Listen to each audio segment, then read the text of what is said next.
Bangladesh high performance ইউনিটের সাবেক chairman Arafat Rahman কোকোর ৫৭তম জন্মবার্ষিকীতে দোয়া ও মিলাদের আয়োজন করেছিল বিসিবি। পরিচালকদের নিয়ে উপস্থিত ছিলেন সভাপতি তামিম ইকবালও। বাংলাদেশের ক্রিকেট অবকাঠামো শক্তিশালী করার ক্ষেত্রে আরাফাত রহমান কোকোর গুরুত্বপূর্ণ ভূমিকা ছিল তার পরিকল্পনায়। তৎকালীন সরকার শেরেবাংলা জাতীয় ক্রিকেট স্টেডিয়ামকে বাংলাদেশের হোম অফ ক্রিকেট হিসেবে গড়ে তোলে। এছাড়া মাত্র ৮ মাসে বগুড়ায় শহীদ চান্দু স্টেডিয়াম নির্মাণেও তার গুরুত্বপূর্ণ ভূমিকা ছিল। একই সময়ে ৫টি স্টেডিয়ামকে আইসিসির আন্তর্জাতিক ভেন্যুর মর্যাদা পাইয়ে দেওয়ার ক্ষেত্রেও কোকো গুরুত্বপূর্ণ ভূমিকা পালন করেন।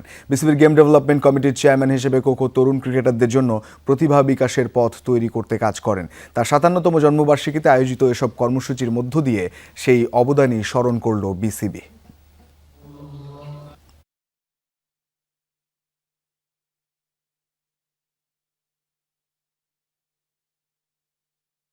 আমরা সংস্কারের যে পরিকল্পনা আমরা গ্রহণ করেছি এবং কিছু কাজ শুরু হয়েছে, তো ইনশাল্লাহ আমরা আশা করি 1 বছর হয়তো সম্ভব হবে না, 1.5 থেকে 2 বছরের মধ্যে আমরা ইনশাল্লাহ এখানে আন্তর্জাতিক ক্রিকেট ফেরাতে পারবো বলে আশা রাখি।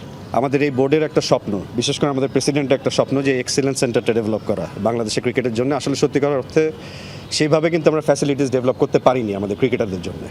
তা আমরা এই বোর্ড বিশ্বাস করি যে এই ফ্যাসিলিটি এবং অবকাঠামো তৈরি করা এটা আমরা বিশেষ গুরুত্ব দিব, এটা আমাদের প্রায়োরিটি।